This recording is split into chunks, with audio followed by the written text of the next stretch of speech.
Thank you and welcome to the Mesa City Council meeting for January 23rd. All members of our council are present. We will begin the meeting with an invocation offered by Pastor Perry Emmerich of Central Christian Church. Perry, thank you for your service at Central. We know your ministry is coming to a close shortly, but you've been an important part of our community, and we appreciate all the good work that you and Central have done. Following the invocation, we will have the Pledge of Allegiance. So please stand for the invocation and remain standing for the Pledge of Allegiance. Yes, thank you so much for letting me be here. Just want to indulge me for a moment. Been able to serve this community for 28 years and the last 13 as a campus pastor, and I've always appreciated the support of the city leaders, especially you, Mayor Giles, and honored to be able to serve our community in the various ways we have. So thank you for that. Love to pray for us as we start tonight. Lord, it's an honor to be able to serve our neighbors. It's what you invite us to do, to love our neighbors as we love ourselves. And that's a high calling. It's a difficult calling. Lord, I pray for each member of the board and us as community citizens that we would always seek to die to ourselves and to learn how do we do this in a way that honors you and honors who you are in each of us. And so, Lord, I pray for wisdom. I pray for discernment. I pray for humility. And I pray for a heart to lean in and listen and really work through the hard things for the sake of this great city. And so, Lord, bless them in their work to do so. In the name of Jesus, amen. Amen. Please join me in the pledge. I pledge allegiance to the flag of the United States of America and to the republic for which it stands, one nation, under God, indivisible, with liberty and justice for all. Born and unborn.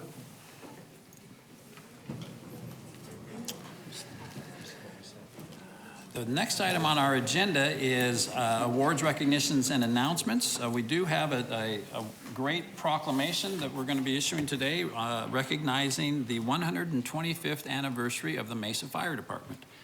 And so we're going to hear from Chief Camelli in just a moment about the historic nature of our fire department, but Mr. Freeman can't sit back and watch this happen.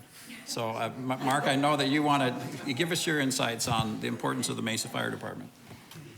Well, thank you, Mayor. And we see Assistant Chief Johnson and Marissa there as well. Chief Hayes is there. Who else is there? Everybody. Okay, thank you, Chief. You know,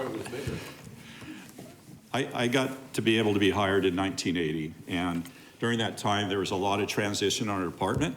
And just to share with you, having medical services in the fire department in 1980 was brand new. Nobody really wanted, especially the fire service, because they were so macho and they wanted to fight fires. And fighting fires is really fun, personally. I enjoy doing that. But also the medical and caring side is very important for our community and our residents. And with that, over the years, our fire department has assembled a yearbook. And I brought a yearbook here. Some of you might remember that. From 1898 to 2003, we have a yearbook. And so this commemorates our 100th anniversary.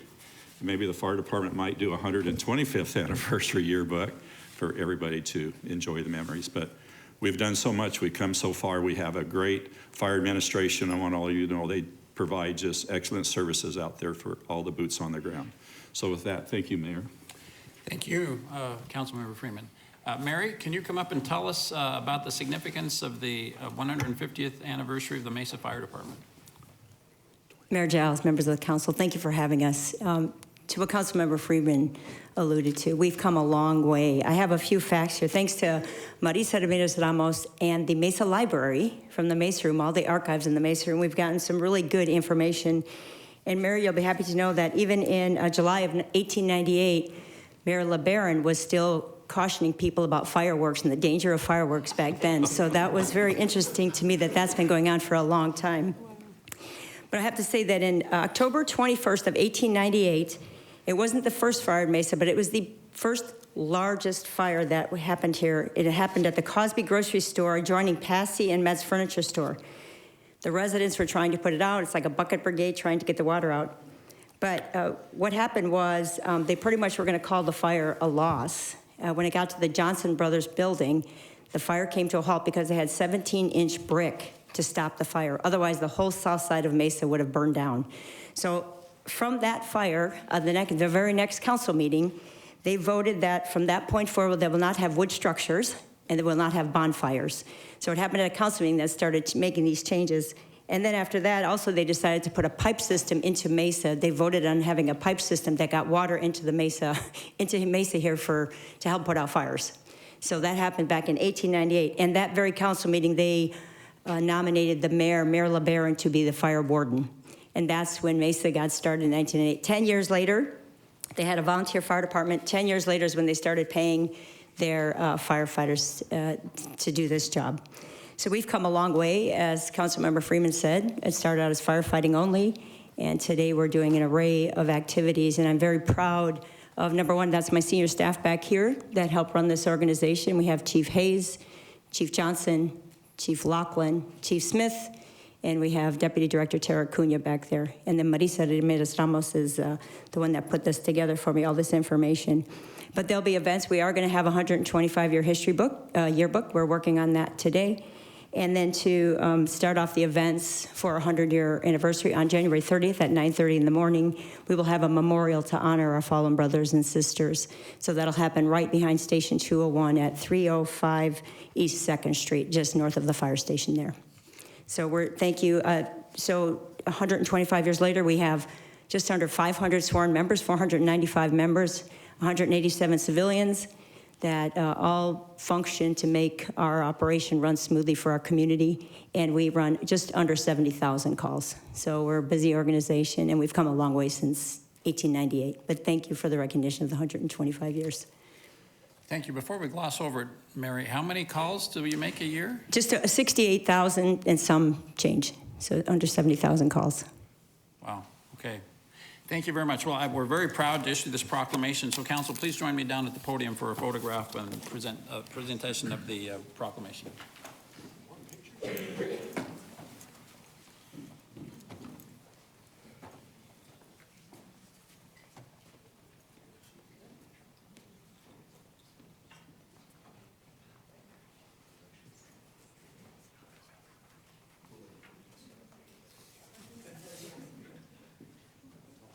Let's get as many fire department folks as we can in this photo.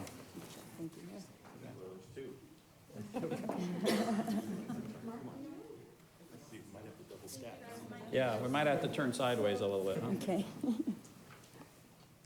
I ask you to Forrest, come on the other side?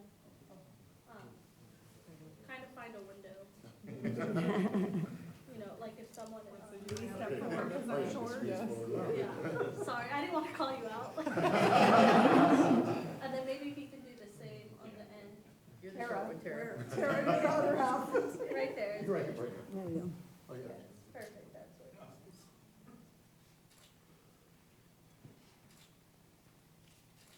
And then I'm gonna do one on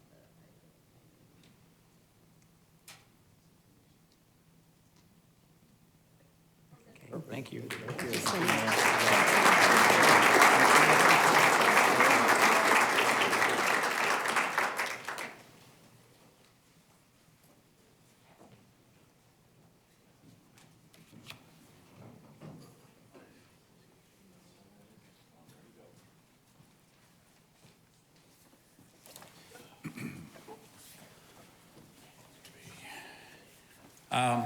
Again, we're very proud of the Mesa Fire Department. I had the opportunity to be on Face the Nation yesterday morning, and I talked about the Mesa Fire Department and how we changed the name of the Mesa Fire Department to the Mesa Fire and Medical Department to more accurately reflect what an innovative fire department it is and how they're doing so many innovative things. So we're very proud of them.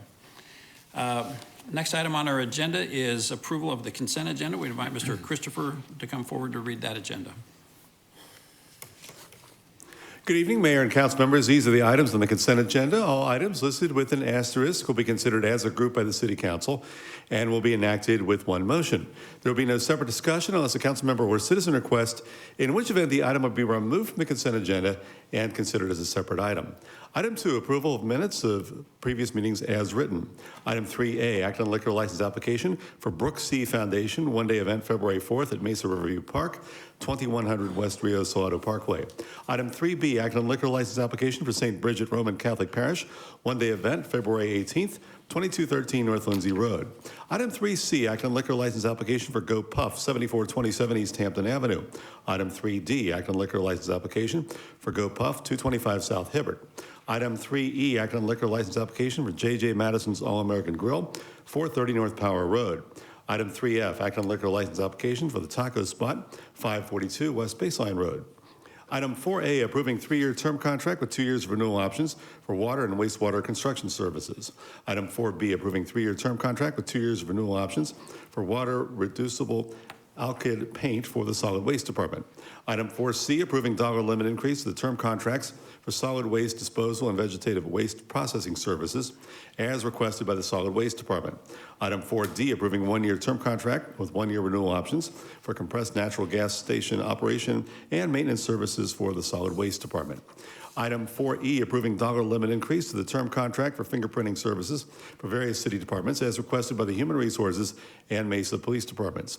Item 4F, approving dollar limit increase to the term contract for landscape maintenance services for the Parks, Recreation, and Community Facilities Department.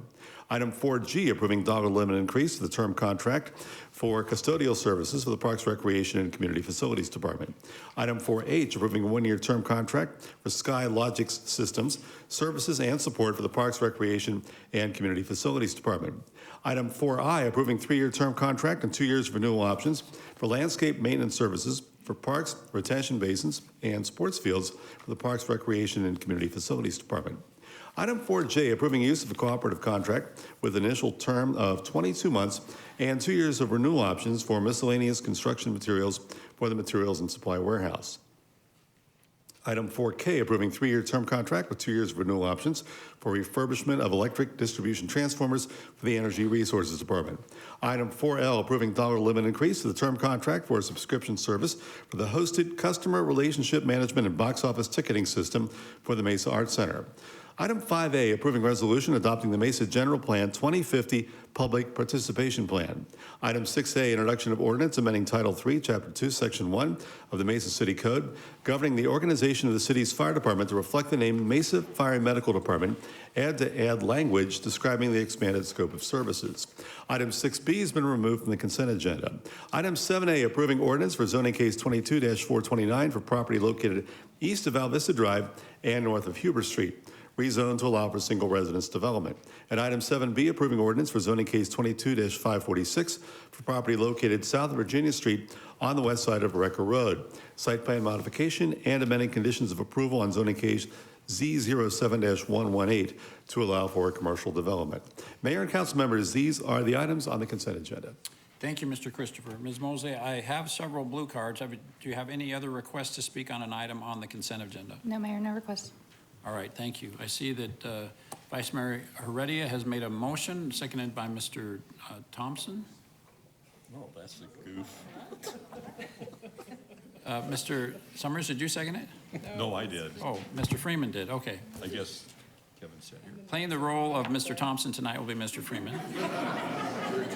All right? Okay, so is the record clear that I was Mr. Freeman that seconded that motion? Please vote.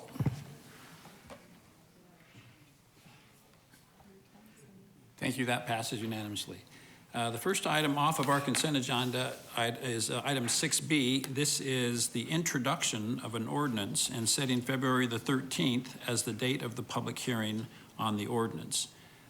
This is a real estate, a multifamily project changing the zoning to multiple residence 4 with a planned area development located, and the location is east of Gilbert Road and south of McDowell Road. We do have several requests to speak. So again, but just so folks know, this is a procedural vote to set a hearing on this case for 2 weeks from tonight, okay? First, I have a card from Debbie Delp indicating she does not wish to speak, but indicating her opposition to the case.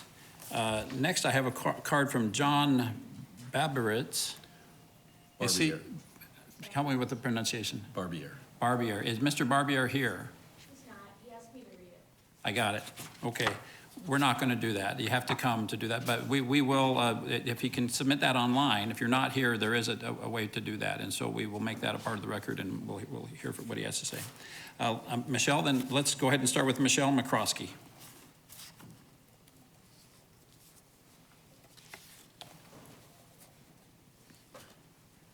All right, Welcome, Michelle. Hi. You have 3 minutes. Thank you. My name is Michelle McCroskey, and thank you, Mayor Giles, the council members, and city officials. When we attended the last study session on this project, we were just a little disappointed that some of the relevant facts were a little bit left off with that presentation, and also we weren't really clear that things were clearly presented. So Marilyn Crosby and I are here to share what you didn't hear in that study session. So, you know, we've heard a lot of narratives about this process, about this piece of land. It's a worthless piece of land. Nobody really wants it. The only thing we can do with it is a 2 to 3 story apartment building. It's an eyesore. And we've also heard that, you know, it's really difficult to sell because of the restraints on it. Marilyn's going to address some of those issues, but I want to talk about what happened in our last P&Z meeting, where we were told that it didn't matter what development was on that property, ADOT would require a roundabout on McDowell. So what we did is met with ADOT and we reviewed the deed restriction, and what we learned was there were other options, but not with this kind of density. The reason there's a roundabout, and the reason it's designed the way it is, which I'll see why that's important in a minute, it was the only way you could safely handle 400 cars in and out of it. That's why the roundabout is an issue. So really the most important question we should be asking is this project and the required roundabout, the way it's designed, in the end, is that going to make our roadways safer? Well, according to a research study by Arizona State University, that answer would be no. And it has to do with the way it's built. In fact, if we build it the way they've designed, they project in the research will increase collisions by 60%. Now, I know a couple of you brought that up, so let me read both what the issue is, 1 lane versus 2. In their study, they stated, single lane roundabouts effectively decrease the rates of accidents by 18%, while simultaneously decreasing the number of injuries by 44%. Great. Research discovered, however, that 2-lane roundabouts had a contrasting effect on the rates of accidents. The study found that while injuries significantly dropped with the implementation of a 2-lane roundabout, kind of makes sense, you know, we're going slower around it, the collision rate was increased by more than a whopping 60%, so that's 60%. And also, residents have complained, and you'll get some notes about that, about the number of accidents we already have in that area. Adding 400 more cars and a 60% increase rate of collision is a concern. And the good news is we don't have to have a large apartment complex on that. And I have to be honest, you know, all of us agree that property needs to be developed. But we think it needs to be developed in a way that gives more to the community than it takes. We don't feel our community should have to take it for the team when it comes to traffic safety, so the owners can get a better price for their land. So over the next 2 weeks, as some of you already mentioned, you're going to get some emails Michelle, from people. could you wrap it up? Your time is I up. am. Okay. I am going to. I'll wrap it up. So you're going to get emails. Please read them carefully because it's really important. And what Marilyn and I will doing is we're going to go back to ADOT again with that research. We're also going to meet with city officials because we got to partner with you on this. We have to try to find if we can make something work for all of us. Okay. So thank you very much. Thank you. And I have to say, Michelle, thank you for your service as the chairman of our Transportation Advisory Thank Board. Appreciate you. Marilyn Crosby.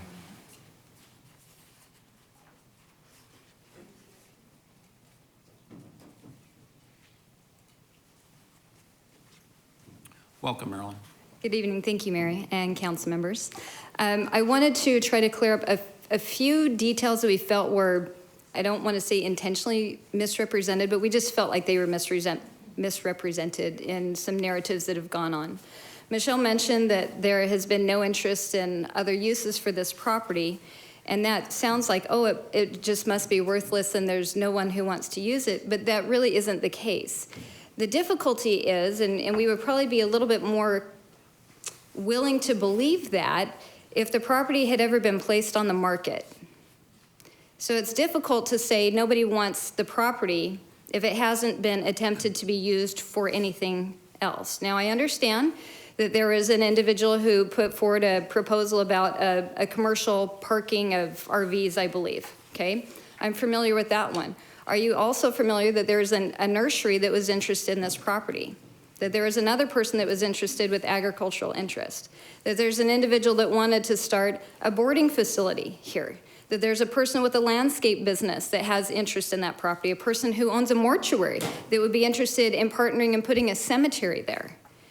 Okay, my point is, and I can't guarantee that any of these are feasible, okay? I don't have the ability to do that. But my point is, there are alternatives, but we can't say that they don't exist just because no one has brought them before the city council. The typical process is when a person is looking for land or a place for their commercial endeavors or a place for their residential endeavors, they look for something that's advertised on the market, potentially through the MLS or through LoopNet if it's a commercial activity.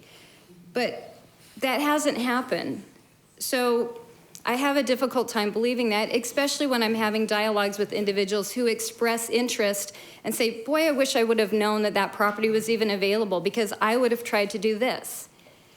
On top of that, when we have petitions from members in our community that we circulated very, very quickly, in the first attempt at a petition, we, in a few days, produced 156 signatures directly opposing it. In the staff report in the study session, it also mentions that there were 3 neighbors who indicated support. Well, support of what? They weren't supporting the project. If you look at their comments in the zoning hearings, they expressed support for developing it into something, not necessarily this. So we're not trying to impede the private property rights of an owner of a property. We're just asking to please consider alternatives that might be more favorable to the community. The roundabout is an issue. The study that we've been citing today is an ASU study. It was conducted in 2017. There's a follow-up study in 2018. There's other studies that we can present to you as well, because there is this assumption that roundabouts are always safer. It's not the case. You have to add in other factors, including the fact that this roundabout exists at the convergence of a freeway off-ramp. Also, that you have more trailer traffic that's going to be there than typical. The purpose of a Could you wrap it up? Your time is up. I will, thank you. The purpose of a roundabout is to allow a vehicle to travel maintaining in one lane, and that is the purpose of a roundabout. Trailers don't have the capacity to do that when they're making a 90-degree turn up to a 270-degree turn. Thank you very much for your time. Thank you, Marilyn. Next is Morgan Porter.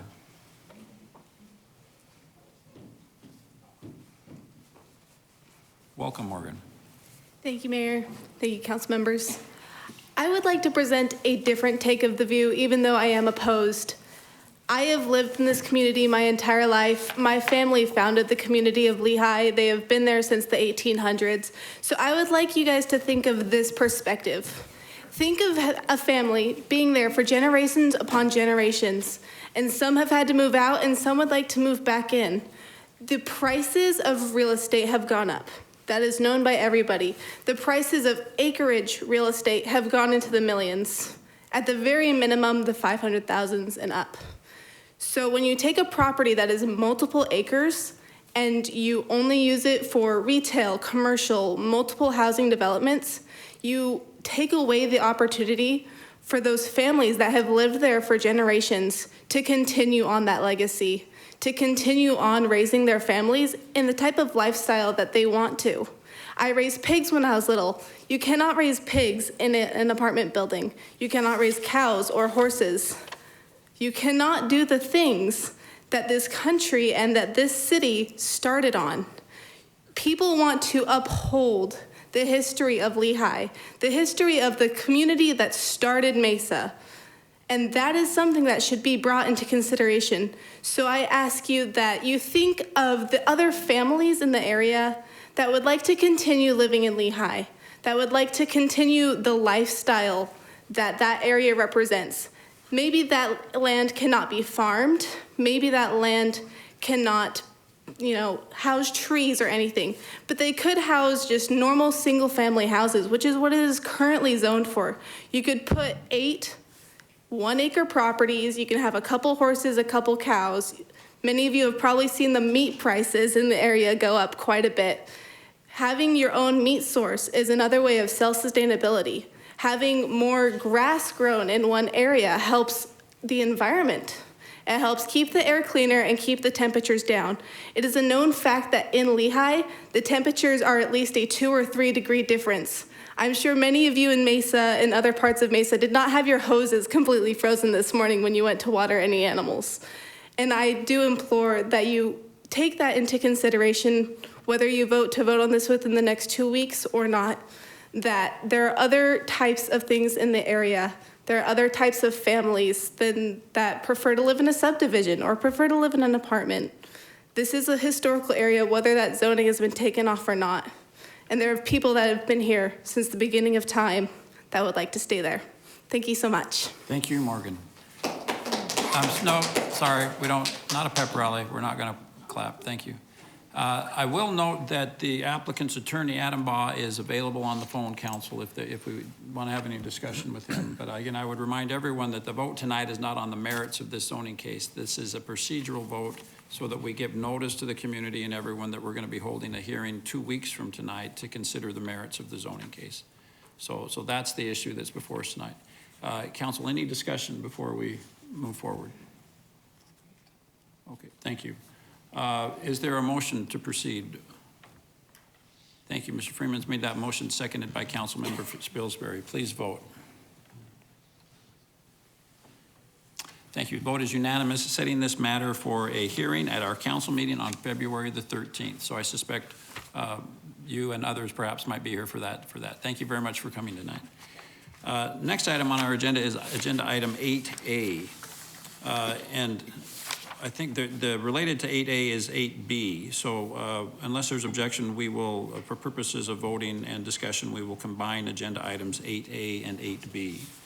We do have a few requests to speak. First, we invite Dr. Gary Cloud to come forward. Welcome, Dr. Cloud. Thank you, guys. You guys have a really difficult job. Thank you for doing it on behalf of the community here. About 2 decades ago, the city and ATSU joined hands on a long-term vision, and that was to develop an academic healthcare community. Think ASU with a healthcare focus on it there. And over the last 20 years, quite a bit has been accomplished within that. An audiology program was started. A dental college was started. Dental college, by the way, that's taken half the American Indian dental students in the country since that program started there. A huge dental clinic. The Ross Farnsworth YMCA, which we also share classrooms and exercise for the students, et cetera. A College of Medicine was started. A special needs dental clinic, premier one west of the Mississippi, was started out there. There was growth of an online school of health management, and a rehabilitation hospital was started and has grown to be quite large since then. 2 dental residency programs, a micro hospital, a Wesley Community Health Center, and a speech-language program, the nation's only bilingual speech-language program. You've seen this village that we were talking about. We're thinking of places where faculty and students are going to learn and practice and learn and live and recreate. Again, think of sort of an ASU focused on healthcare there. What's the impact? Well, just within those clinics there, we have about 60,000 visits a year. Approximately 900 employees are involved there, 395 full-time, 522 part-time. Out of ATSU, 1,700 employees total across its, we have other locations across the country. Economic impact is a bit over $200 million a year. And it's estimated for the broader ATSU that graduates working with underserved patients, graduates so far will be seeing over 1 billion visits with underserved patients in a year. This has been a tremendous success. And the question that's really you guys are having to answer today is this a handhold thing, is Mesa letting go? Is this gonna last as we have chance to grow the village or not? There's one holding on and one and asking yourself today, do we let go of that or not? Thank you guys for your time. Thank you, Dr. Cloud. I should have done a better job of teeing this up so that Those of us who haven't been working on this case a lot know what we're talking about. Items 8A and 8B are for a rezoning and development agreement for property located east of Higley Road and north of Baseline Road for the Baseline Logistics Park development. And I should note that Councilmember Summers has declared a conflict off of these items and will not be participating or voting. So thank you, Dr. Cloud, for your comments. Next, we'll hear from Joel Sanos.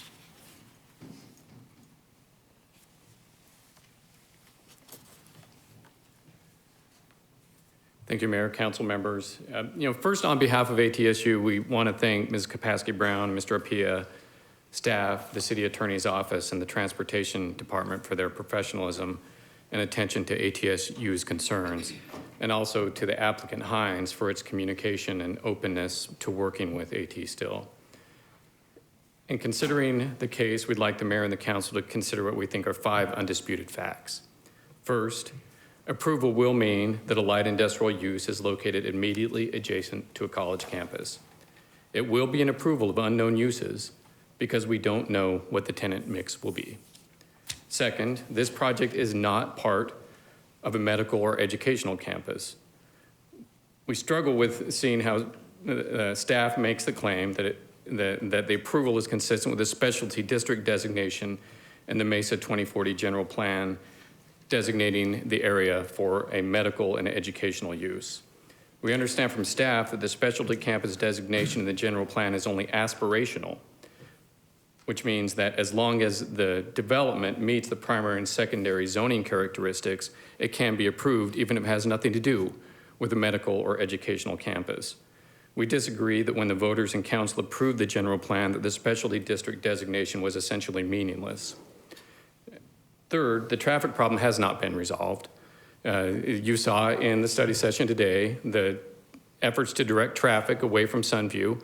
One area directs traffic away from Sunview. One area directs traffic to Sunview. There is no impact, there is no restriction on trucks using Sunview coming in.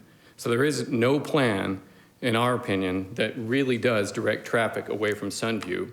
And it was a P&Z condition that truck traffic is directed to exit the western side of the site onto Inverness Avenue. The fourth fact is that, as you heard from Dr. Cloud, AT Still will probably not be convinced that approval is anything less than the city voiding a commitment it made to recruit ASU to Mesa. The fifth point is approval by the city council today is an opportunity cost. It is not only a vote to approve this case, it is also a vote to deprive a future city council of the ability to decide if there would be a better use for this property consistent with the medical and educational campus specialty district. Attracting developments to provide employment to Mesa is a shared goal. However, we are only 8 years into the Mesa 2040 general plan adopted in 2014, and approval is quitting. It is quitting on the general plan's designation of this area as a specialty district for education and medical uses. So we urge denial of this rezoning based on any one or more of these 5 undisputed facts.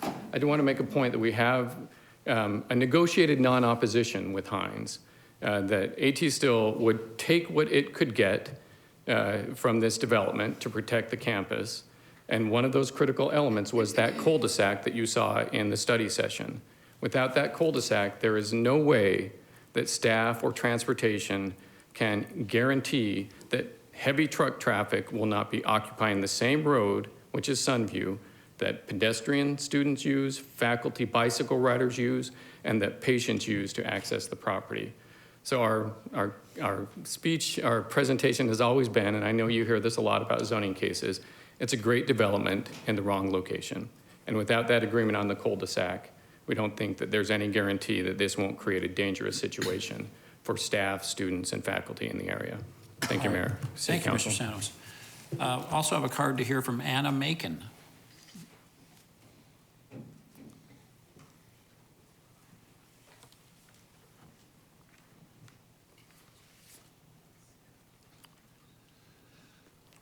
Welcome, Anna. Mayor Giles, City Council. My name is Anna Markin, and I know this alfalfa field really well because I have been driving around it. So here is a picture of the zoning meeting board, and a vulture was sitting on it, which stopped me in my tracks. So that's why I looked into the plans, and the plans really scared me a little bit too. There are 55 acres of farmland are to be turned into warehouses and parking lots. And like Superstition Farms and the Arizona Dairy Company, Morrison Ranch, Tyler Ranch, and so many other orchards, this field will be disappeared under concrete. The Vulture wasn't worried about the logistics park plan, but we humans should be worried. What does your 2050 master plan say for the city of Mesa? Does this need a little more sensible development? This has problems, and one indication is that the zoning meeting has been postponed so many times. So there are problems with this. In my mind, Mesa doesn't need any more warehouses, because you go down to Eastmark, to Gateway Airport, you have a lot of warehouse spaces available. Here in the Baseland Logistics Park, the warehouses are oversized. They dwarf everything else that's in the neighborhood. They would better fit down there with Elliott in the 1 million square foot warehouse. The logistical problem, I feel, was not really solved in a discussion that the council had earlier, because I have driven around this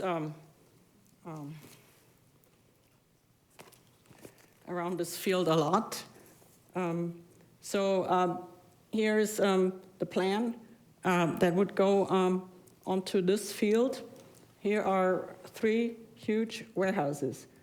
All the traffic would exit here from 1A, 1C, 1B, because you don't want to let the trucks go down in the direction of Baseline and Wrecker, because you have a changed situation. You have 700 people probably living in the apartment complex here.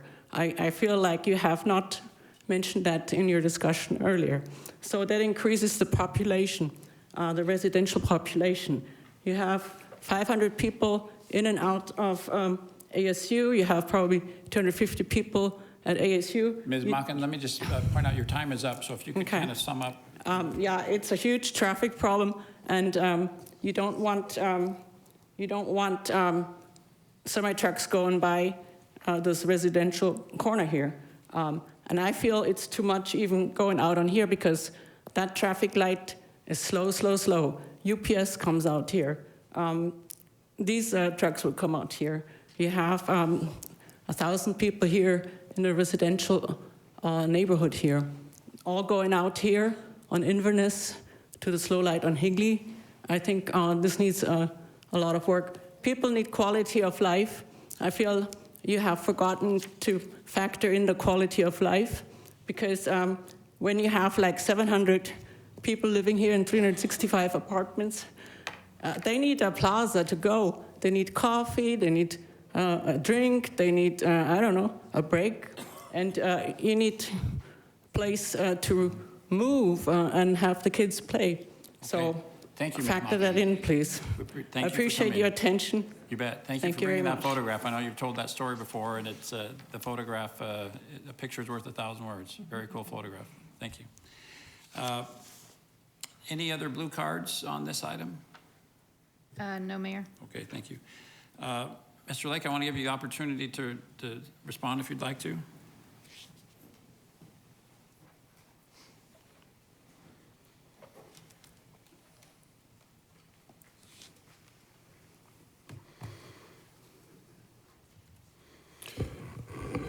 Mayor, council members, Sean Lake, 1744 South Val Vista, here on behalf of Heinz. I can give my full presentation or just specific questions at your pleasure, Mayor, whatever you would prefer. You know, I get 3 minutes. Well, that's the first time I've had that. Use the 3 minutes however you'd like, Mr. Lake. Wow, first time. An attorney with a time limit.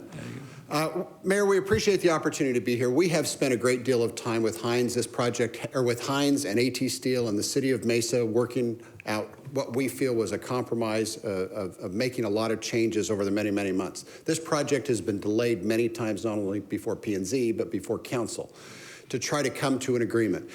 Multiple times in discussions with Joel, who's been great to work with. They've given us lists of things they would like to see changed, and we've addressed those. We've addressed and addressed and addressed, and I think really we're down to the one issue, which is the road. And that's nothing Hines can do. That's a City of Mesa issue. We're not here to discuss a site plan of a road, of whether it dead ends or doesn't dead end. That's something that the city can address and work on later because it's a public right-of-way owned by the citizens of Mesa. So there's not much I can do about that. But this is a great project that will be a great benefit to the city. I'm not going to go through here because everybody knows this case in detail and what's going on. But what I wanted to point out is this business park will be a substantial benefit to the city. It will create an opportunity for a lot of jobs and employment in the area. It will utilize this space efficiently and effectively, and the use that we are proposing is a primary use within the general plan. The general plan lists primary and secondary uses and what should go here within this specialty district. And both planned employment park, business park, and in light industrial are primary uses. The general plan has set forth that these are the primary uses we would like to see here in this district, and we comply with that. The multifamily you voted on last month, is a secondary use that was out on baseline. This is a primary use, and it's been consistent, and it's been there for a long time in the general plan, not only for 8 years, but this property is also zoned PEP, so we're not changing or adding to. Actually, at the end of the day, through the use of the development agreement, which is the next item, there's a lot of uses that are allowed today under the current zoning that will be restricted through the development agreement through negotiation and trying to work with AT Steel and limit those things. Let me say that again. A lot of uses that are allowed today, the things they don't want will be restricted through that development agreement. And so we think this is a good project that merits your support, and we would ask that you vote in favor of this and approve this project. I finished with 1 second left. Thank you very much, Mr. Lake. Great use of time. Thank you. Well, now I'd like to hear I know our staff has been very engaged in talking with the applicant and with the university and resolving some of these questions. Mary, can you give us a recap of where staff's recommendations are on this and what efforts have been made to bring this to mediate this issue? Yes, of course. Thank you, Mayor, Council. So we've worked really closely with Sean and Hines and with Joel and AT Stills and Dr. Cloud to really find a compromise. And we had meetings with you. We've had several meetings with Councilmember Spilsbury, some of the other council members to really walk through what the details of this project are. And it essentially comes down to a development agreement, as Mr. Lake had indicated, where we are looking to prohibit a lot of the uses that would be allowed under the current zoning, that the city attorney's office worked really very diligently with Mr. Lake to make sure that we were closing any potential loopholes so that some of those uses, for example, warehouses, cross docks, those more noxious types of uses would not be allowed here. And I think the development agreement has come to a good point where we really have a very solid ground. So we're trying to encourage job creation, manufacturing, when of course manufacturing has as an incidental use as part of them warehouses, so they would have warehouses, but no standalone warehouses would be allowed on this site. So the city attorney's office did a great job working with Mr. Lake and Hines in putting those terms together in that development agreement. We worked with our transportation team and have come up with potential solutions to divert traffic away from the university. As Director RJ had talked about downstairs in the study session, we can't guarantee there will never be a truck there, but the road is designed for traffic. It's designed for safety. It's got the median. It's got a lot of traffic calming associated with it, so that any of those trucks that, if they do go down there, would go at those slower speeds, so that we're not creating those conflicts with cyclists and pedestrians. So we've really worked hard with both AT Stills and with Mr. Lake and Hines to come to that compromise. And so that's why staff is recommending approval of this project. All right, thank you, Mary. Mr. Smith, anything else on the development agreement we ought to know about? Mayor and Council, the development agreement tries to encourage research and development uses and manufacturing uses by limiting the warehousing to effectively a secondary use of 49% of any particular building. And it also prohibits cross docks, both physically and also the sort of the action of cross docking. And so it has a number of limitations in that. And so it's an attempt to really, and it does, limit the number of uses on this particular on this property. And as Mr. Lake said, it is also limiting uses on a portion of this property that it would already be entitled to. So they are giving up some of those uses. All right, thank you. Let's now open it up for council discussion. Ms. Pillsbury, I'm guessing, I know this is your district, you've been very involved in this. Why don't we start with you? I have. I feel like I've been working on this since I started council 2 years ago. I just want to say a huge thanks to AT Still for having me out to your campus, getting a tour, learning about your amazing program there and your amazing university. And I'm not letting go. I'm still holding your hand. I know that the city values you being in our city and that we appreciate the partnership, and amazing things come out of your university that bless our city in so many ways. And so I really appreciate your willingness to work on this and to have those meetings and to talk through all of this, as well as the developers. It wasn't brought up in this specific presentation, but there was a doubling of the setback on the west side and on the east side, and there was some different changes to the wall that would be there, and some other things with the green space and stuff that makes it look a little bit better, and I think that makes it more compatible with your campus. I also love when I went out there that there's tons of empty land still surrounding your campus, and so I see some really great opportunities for growth of your campus out there, and plenty of room to do it still. That giving up this piece of land won't hurt, in the ways that I see it. And I also want to, I don't know where there you are. I totally appreciate the fact that when farmland disappears, it kind of makes us all feel a little bit sad. But we live in a city with over 500,000 people, and it's huge, and a lot of people want to come here and they need jobs and places to live. And we, as a council, we approved this housing development right there as well last month. And I've worked a lot with their transportation department and had tons of questions. And when they were recommending approval for this case and not recommending approval for the housing, that transportation wasn't an issue for that. There's plenty of room on that road for all of those people, and so I wouldn't want to approve the housing there and then put them in danger because of that truck traffic. So I know that street has the capability to have that traffic on there, but I will be watching with a laser eye on our transportation to make sure that whatever we can do for that road to direct that truck traffic going west will be done, because I think that's really, really important, and I hear that concern. I just think that when all is said and done, that this makes sense to put this development here, so I will be supporting it. Thank you, Ms. Pillsbury. Other discussion? Yes, Mr. Freeman. Thank you, council member, for your words. There's one street segment that I'd like to address, and that's Slater, South Slater Street. Will that be impacted? How and if? Because you have Sunview, Slater, and Sunnyvale, and then obviously Higley to the west. And what type of street is Slater? Is it going to, because some of this, what I saw in some of the detail was some of the streets empty right to Slater. And is it a... Mary, do you want to tackle that, or should we bring transportation in for that? Okay. RJ, or, thank you. Sorry, RJ. I just like an overview of Slater, see if it'll handle any truck traffic that might go through there, because it's a really short street segment. And there's no stoplight there, correct? Councilmember, Mayor, Eric Gadarian, Deputy Transportation Director.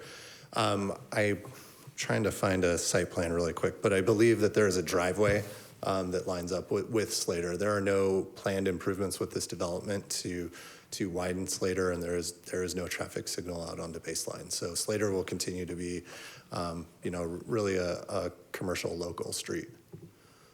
A commercial local street? Okay. I didn't know the impact that would be for that short street segment.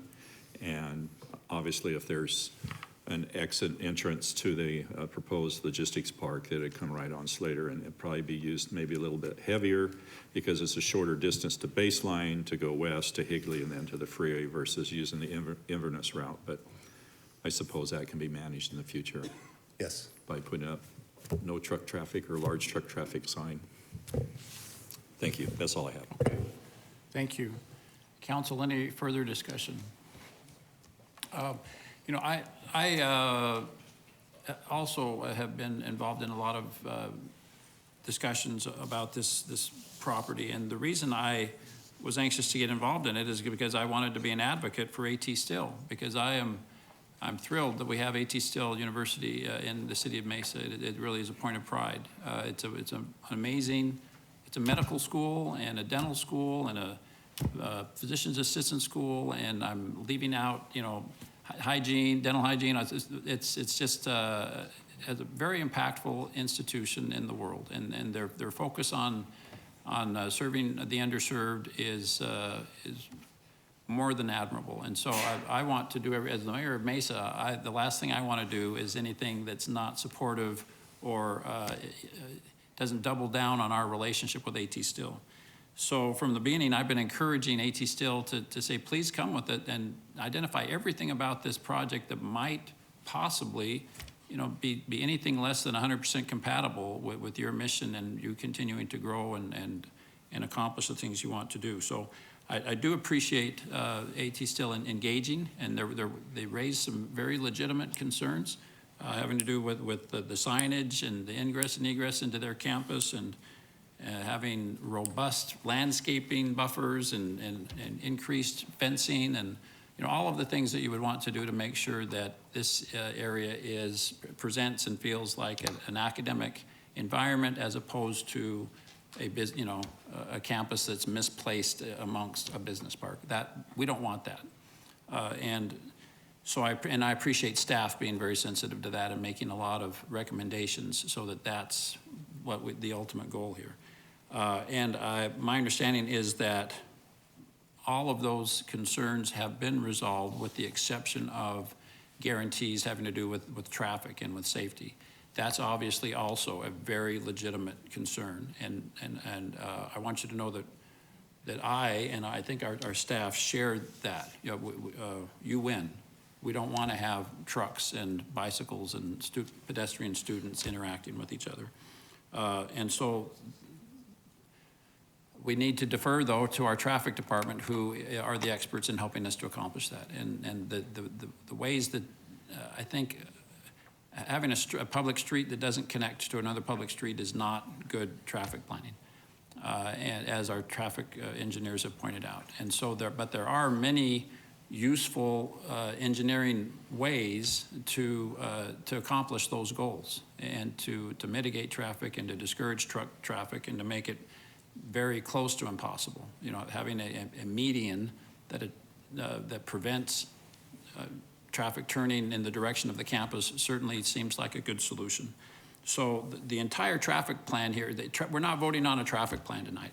That is still to be determined, and that is still being worked out. And I hope that A.T. Still will continue to be in the room as we work out the traffic plan. But I know that we are committed to A.T. Still's goal, which is to have a safe environment for your students and for the traffic that comes into the university. And I'm convinced that we're going to be able to do that. I don't know that it's going to result in the double cul-de-sac that is your preferred solution, but I do know that we'll find something that will accomplish that goal. So that's why I'm comfortable moving forward tonight and voting in favor of this zoning case. Is there any additional discussion? I'll just make. Ms. Duff? I'd like to just make one additional comment. I highly regard AT Still, and like the mayor and the rest of council, certainly hold out the hope and, you know, the desire and the work to, you know, attract that medical compatibility that you seek. A couple of things that affected my decision is that it's been on the market for 15 years. In 2007, there was a case for a hospital, and it didn't go through. It failed not on the behalf of being turned down. It just didn't come to fruition. So during this time, there hasn't been any buyers, developers wanting to turn it into any medical. And when the property owner opened it into entertaining maybe other uses, this did come to forward very quickly. Another consideration is I believe that the property to the west on the other side of the UPS facility is owned by Banner, and so there is some land there that is still owned by a medical facility. And so I'm hope for the best in the future, but and property owner rights after all these years, I wish it had happened and it didn't, and I just feel like it needs to go forward at this point. So thank you. Thank you very much. If there's no objection, I'll call for one motion to approve both 8A and 8B. I see that Mr. Freeman has made that motion, seconded by Vice Mayor Heredia. Please vote.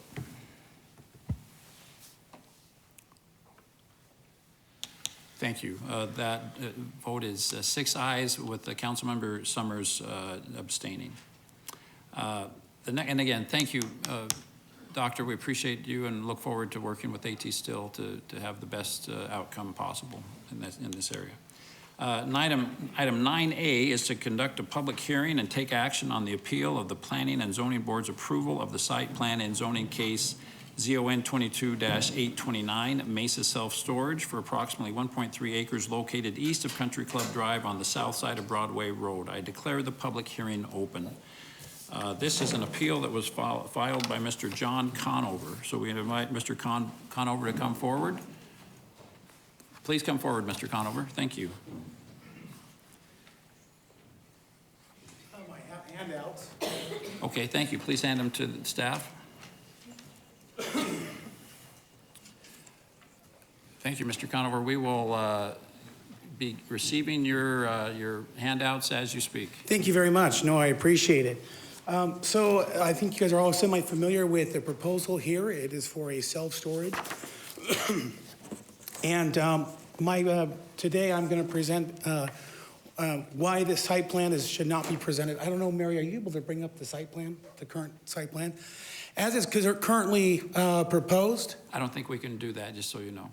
Okay. Mary it's doesn't right have here. the ability to It's do right that. here, and it's Yeah. on your handout, but it's just super small. Okay. So it's just difficult. But the current site plan, as it's currently presented, as it's currently set for approval, is not legal, it is not safe, and it is not common sense. First of all, the big concern is it is not legal. In order to be legal, it has to be zoned properly. So I do not believe the proper protection has been built into this site plan, and it must be continued. It should be continued, is what we are asking for, the denial of the current site plan and it be continued. Basically, this is there are 3 zoning districts. It's mixed zoning. And it is DB2, GC, and LI. So 2 of the 3 zonings do not allow for the proposed use. What they're doing is they went and they offered to get an interpretation of the zoning, and Mary was so kind to do that. And I met with her directly in regards to the interpretation that we've just barely received. So it hasn't been very long that we've even had that. And I'm appealing that to the boards of adjusters, the Board of Adjustment, because it is a legal matter. The Board of Adjustment is the pseudo branch that's going to be taking care of that. But the issue is, can you have uses that are not approved because they are auxiliary uses? And the MZO Code, Chapter 1187, Articles 2, 3, 4, and 6, and Sections 11-30-1 and 11-33-2, 3, and 5 specifically address that. And the interpretation that was recently given was that if it is one single parcel, that the auxiliary uses can be subsidiary, secondary to the primary use. So you can use this for other stuff for a self-storage that's not self-storage directly, but's needed in order to have a self-storage. So when we met with the, earlier, the president brought up the thing, well, don't you have to have these in order to have a self-storage? And then they said, well, yes, but we're gonna go ahead and approve it because, you know, we're gonna allow it because it's the same parcel. And Ms. Brown's comment when I met with her, she said, the reason, as she alluded to, the reason that I approved this or said it could be auxiliary uses is because it was one parcel. And so therefore, because in the code, it alludes to one parcel. Well, if you look it up, it is not one parcel. The site plan, as currently given, if you look it up, is not one parcel. It is 139-39-024, and it is 139-39-039A. It is not one parcel.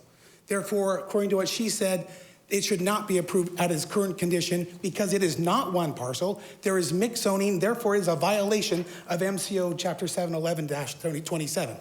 That's why it's not legal. My second one is it's not safe. As proposed, so the reason I'm here, I love zoning, but I also have a little house that's right here, okay? I'm a little house that's right next to this big proposed storage facility. So, Mayor, I don't know, I've served at Pasta Cristo. I'm sure you guys have all been to the soup kitchen there. You know this area, right? There's a large homeless population, right? As chairman of this new, of the neighborhood and the housing development, this area does not need more self-storage. There's self-storage all around this area. What this area needs is affordable housing for the homeless. It is perfectly for container homes, or it is perfect for that. That's what it should be used for, in my personal opinion, having lived here in Mesa and knowing this area. But the problem that this area, not only is it not presenting affordable housing, it's creating homeless danger zones in this area. They are proposing to the way to kind of shelter this crazy little house that's right next to this huge storage. They're gonna create this alleyway. Do you guys know what an alleyway will do in this area? Do you have any idea the danger that we are creating? In Mesa, we are getting rid of alleyways because we know the crime. We know the dangers of alleyways. Why would we approve another alleyway in a population area like this? This is not good zoning. This is not safe. It's not safe for them. It's not safe for us. But when we brought this up to the council and we said, what are you doing? They said, well, this is the best we could come up with. And then a condition that they gave was, well, put like gates, you know, that are like, you know, that block it off so they can't get in. Are they gonna get in? Come on, are they gonna get in? Are they gonna get trapped even? It's a danger zone and should not be approved. The site plan is not safe. Thirdly, it's not common sense. For one thing, having this whole thing, it doesn't make sense. But on a more legal matter, it's not common sense because what they're doing is they're saying, you know what? We can circumvent the proper use. And when you have mixed zone, what are you supposed to do? You're supposed to get a CUP, right? That's what you do so that your zoning is consistent. They're trying to circumvent that process of getting the CUP by saying, well, we can just do like a lot combo instead of doing a rezone. So the implications of that are significant. If you think about, like, for example, if there's an industrial park, you're kind of like the, you know, what they're talking about, or the example that Mary used in her interpretation is this ocean project, where there was industrial next to agricultural type of thing. Well, what they're saying is that if we combine these lots, we can still have our industrial, and we can, let's say a byproduct of our industrial is sludge. We'll dump the sludge on the agricultural as an auxiliary use, because we combine the lots, therefore the auxiliary use is subsidiary to the primary use, and therefore it can be used for something that it's not zoned for. Thank you, Mr. Conover. I've allowed you to speak longer than your time. I know, it's only 3 minutes. Because you're appealing, and these are all new, separate legal arguments, so I wanted to respect that. But if you could, please wrap it up now. Absolutely, thank you, and I apologize for going over. My one comment is, so I'm appealing to the Board of Adjustment. So think about this today. If you approve the current site plan and the developer has an approval to move forward, they can approve permits and they can start pulling permits legally. If I win the appeal and they redact and say that this interpretation is not accurate, Well, then, what are you going to do with the developer who already has an approval and they're trying to get permits? They're saying, we're already approved. So it's kind of premature. What I would ask is that we do a continuance or a denial of the current site plan because for these three reasons. We let the Board of Adjustment rule on theirs because they're actually the ones that are going to rule on that issue. And then we come back and we can make a ruling here. All right. Thank you very much, sir. At this time, are there any additional blue cards on this item? I do have one from the applicant, Mr. Pugh, so I'm going to have him come back. I have no further. Okay. Thank you very much. We'll invite Mr. Pugh to come forward.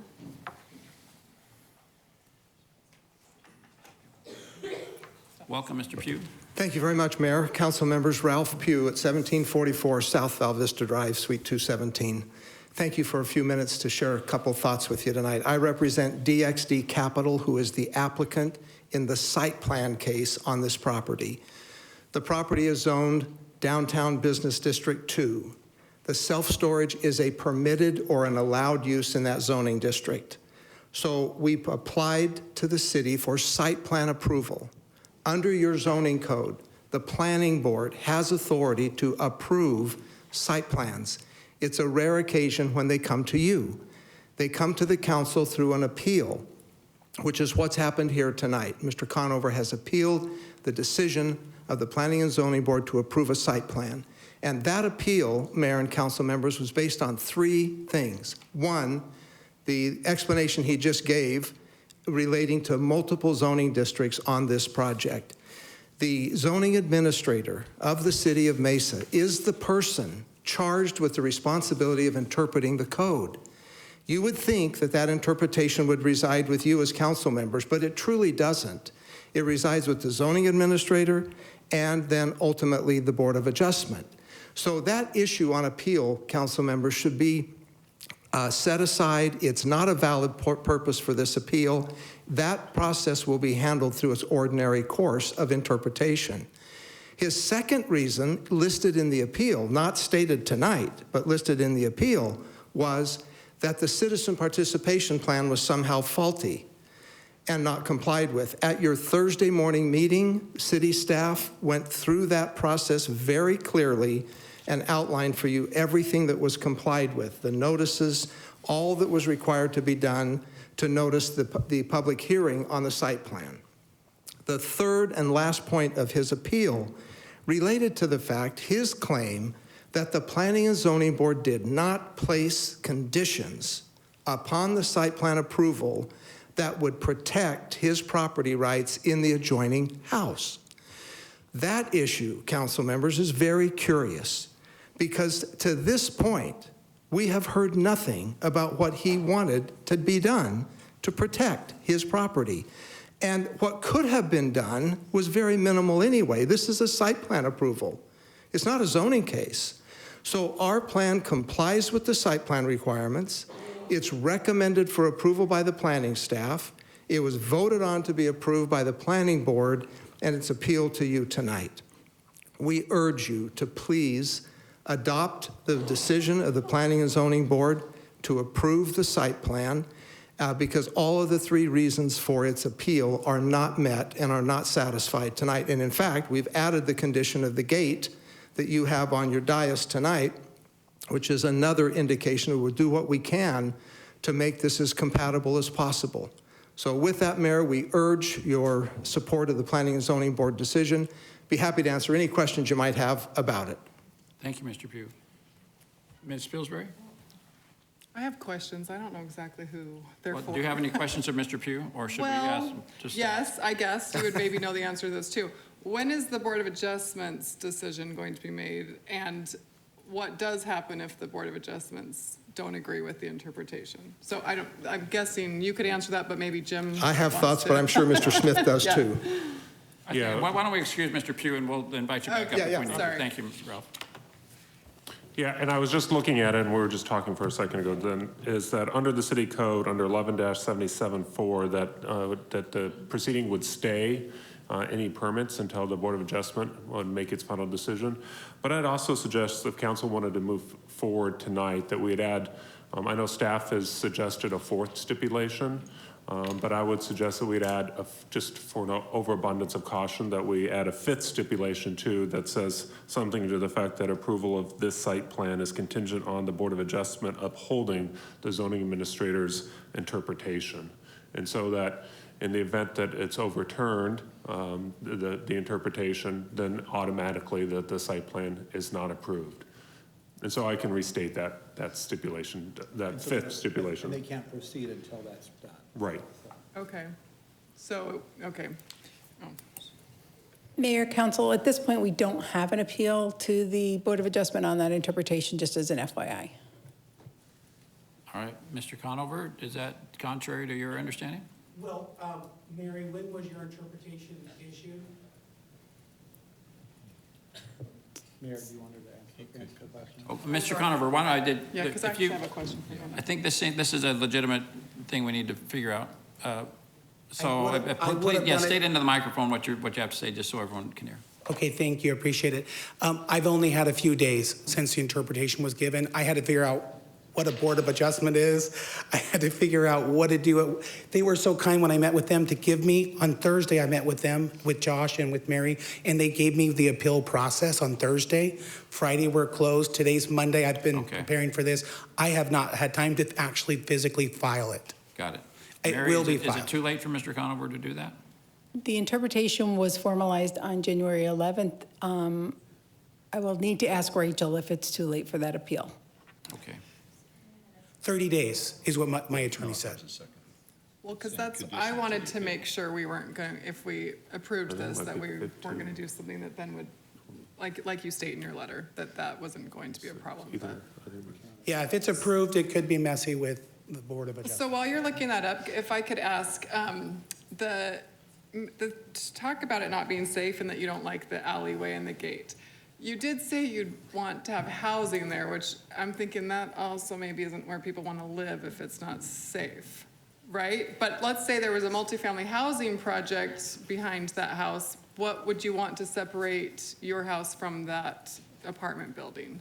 Yeah, it's a really good question, and I've been looking for other remedies to that when you have a strange situation like that. What can be done? I would like some suggestions of better solutions Because I than think that having an alleyway. staff thought they were helping the situation by putting in the gates and stuff, and that's not what you want. And I haven't heard from you what conditions of approval you're looking for. So it seems funny to put in a condition that isn't what you want, or what you would like to have for safety.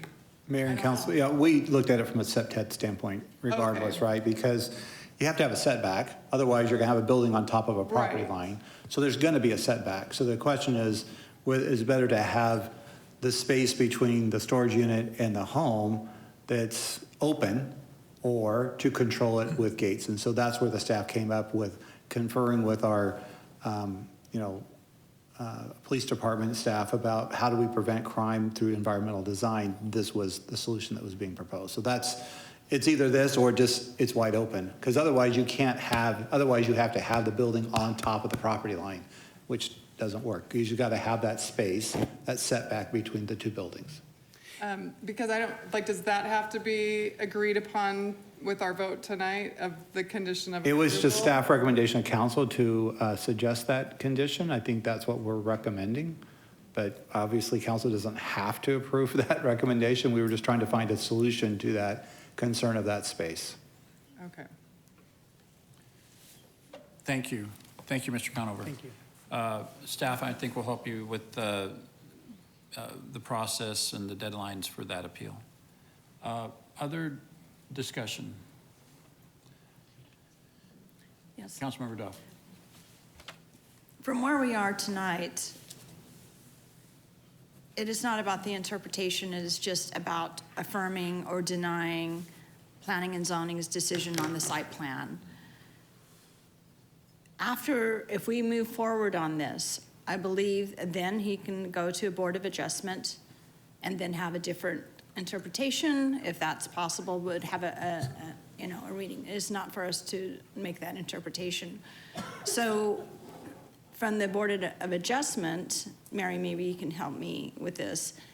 If that is presented and found differently than what's presented and interpreted, then it would come back to council, or it would not?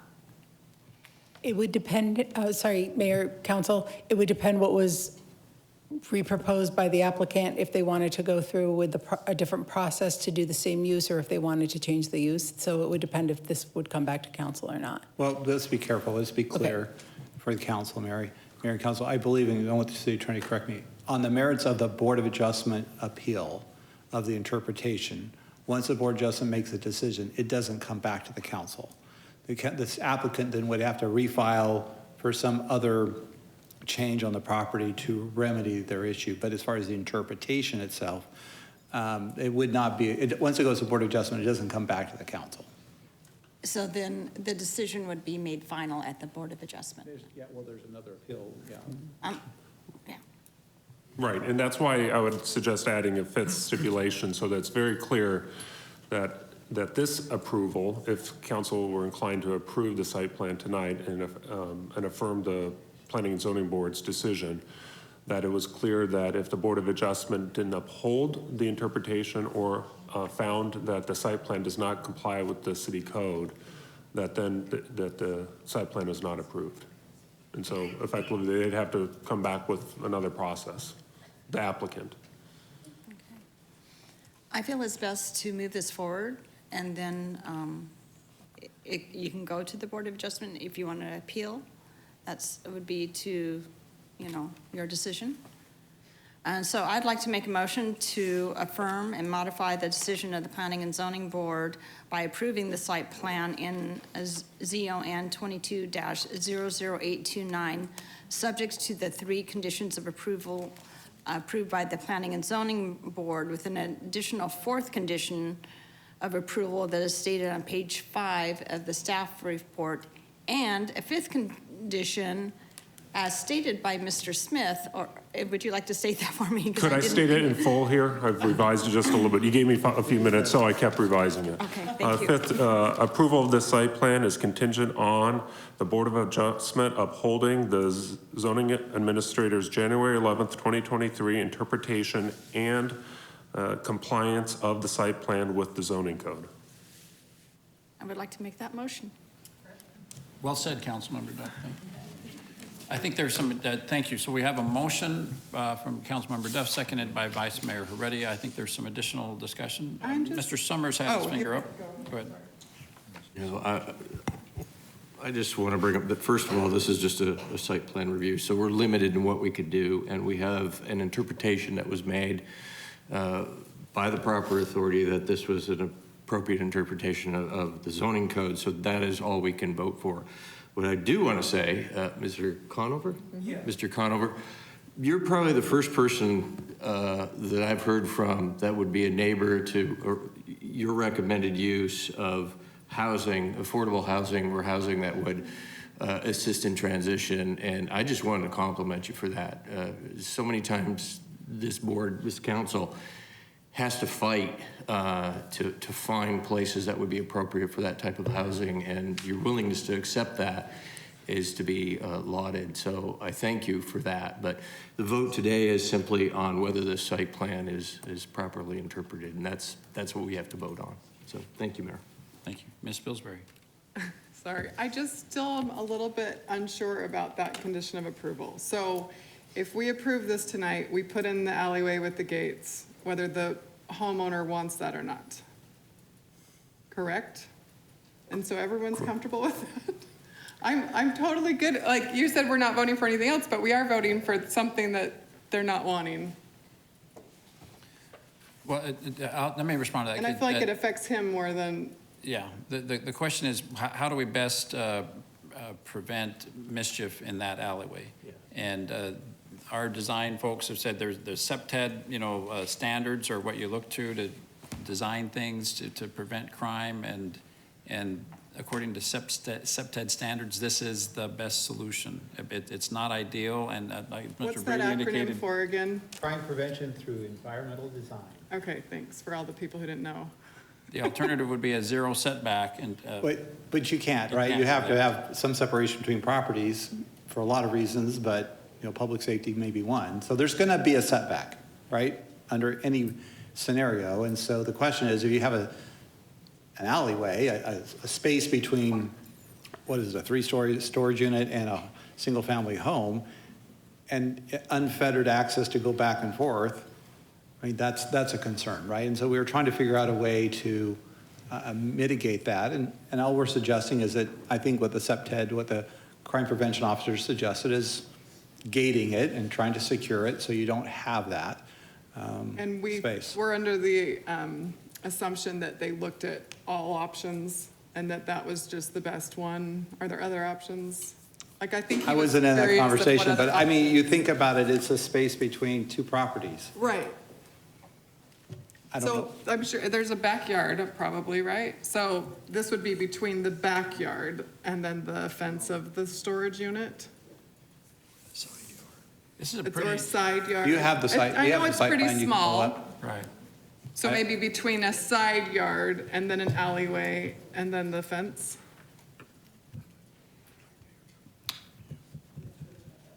Do we not have it?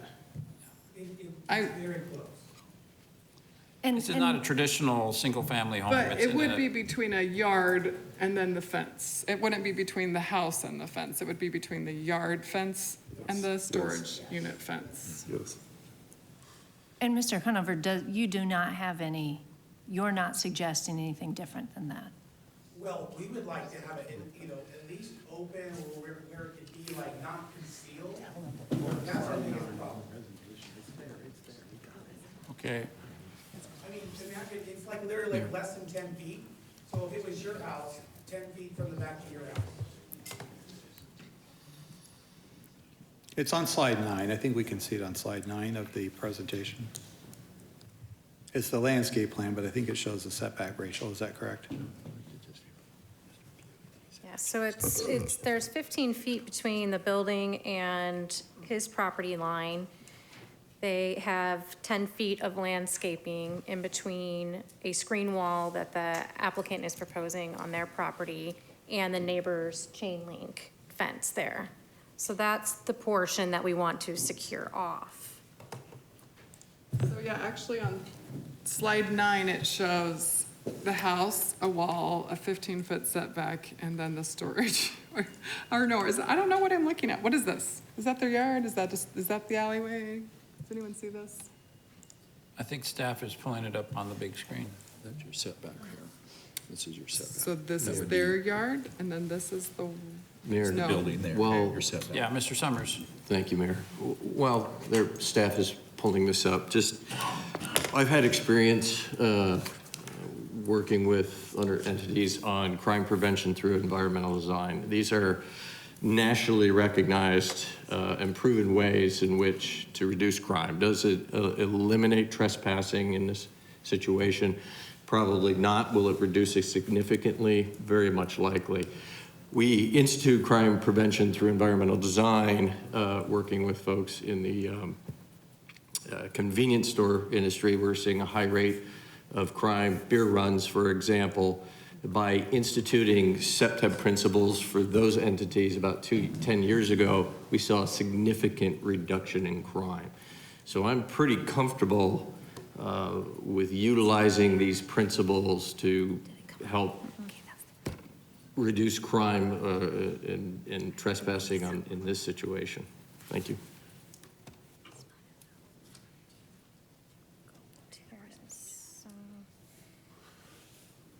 Mayor and council, while we have a moment while they're pulling up the slide, I'd also like to just correct maybe something Mr. Conover said for his benefit, although I don't represent him. I believe he has 15 days to appeal. He can look at 11-77-3, and so I think he would need to file the appeal just sort of quickly. Again, I don't represent him, as by the 27th. I'd hate for him to miss that opportunity because of a misreading of an ordinance. So if he wants to make the appeal, he would just need to do it sooner. Thank you. You got that, Mr. Conover? Calendar days or business days? Yeah. So, Calendar. So calendar, and the 27th, I believe, is his deadline.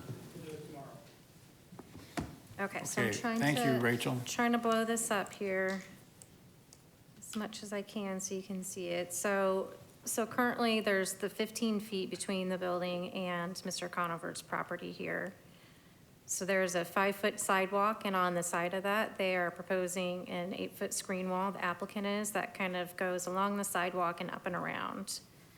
The property owner has a chain link fence surrounding their property, right on their property line. So there's 15 feet of landscaping that's proposed in between here to buffer this resident from the development. So what we are proposing is that there would be a gate to secure this area so that the applicant can still get in and maintain all this landscaping, but it wouldn't be accessible to anybody to get in there and hide or.